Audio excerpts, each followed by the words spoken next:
تکلیف هغه عمل کوم کې چې بوټي د نور د رڼا او کاربن ډای اکساید ګیس په موجودګۍ کې د اوبو سره خپل خوراک جوړوي او د دې عمل په نتیجه کې اکسیجن ګیس جدا شي او بهر راوځي. او څنګه چې مخکې مونږ لوستي دي چې بوټي د شپې کاربن ډای اکساید ګیس خارجوي او د ورځې اکسیجن خارجوي. دا اکسیجن بیا انسانان او حیوانات په ساه اخیستو کې په کار راوړي. د فوټوسینتھیسس دا عمل مونږ په یو ډایګرام سره دلته کې لیدی شو. په سکرین باندې تاسو ګورئ د نور رڼا ده، کاربن ډای اکساید ګیس دی په هوا کې موجود دی او بوټي د هوا نه راکاږي.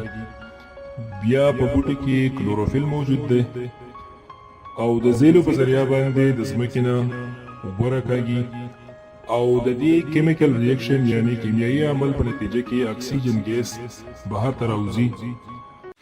د دې فارموله داسې ده: سنلایټ د نور رڼا پلس کاربن ډای اکساید پلس H2O یعنی اوبه پلس کلوروفیل او د دې نه کاربوهایډریټس یعنی ګلوکوز یا شوګر پروډیوس شي او اکسیجن پکې جدا شي چې هغه اکسیجن بیا بهر ته راوځي او کم ګلوکوز چې جوړ شي دا د انرژي یو شکل دی چې دا بوټي د خپل ګروث لپاره یعنی د لویدو لپاره استعمالوي. او کله چې دا بوټي رالوی شي نو بیا باقي حیوانات او انسانان دغه بوټي د خپل خوراک او د توانایي یعنی د انرژي حاصلولو لپاره استعمالوي. راځئ چې د یو څو بوټو مشاهده وکړو او د فوټوسینتھیسس په عمل باندې په اسانۍ پوه شو. تاسو په سکرین باندې مختلف بوټي لیدی شئ.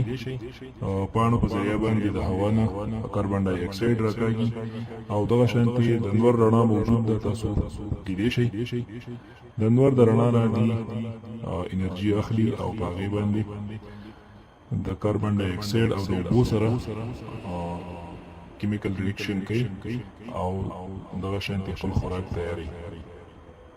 یو بوټی راوباسو د زیرې نه د هغې د سټرکچر به موږ ته پته ولګي چې دا څنګه جوړ دی او په زیرې باندې دی څنګه د ځمکې نه اوبه راکاږي چې بیا په فوټوسینتھیسس کې په کار راځي. دا بوټی موږ راوویستو، دې کې پاڼې هم دي، لیوز او دغه شانتې سټیم دی، پکې روټس دي، زیلې. د دې زیلو په ذریعه باندې دا د ځمکې نه اوبه او ورسره نور نمکیات وغیره راکاږي چې په دې خوراک کې د دې په ګروث کې په کار راځي. بیا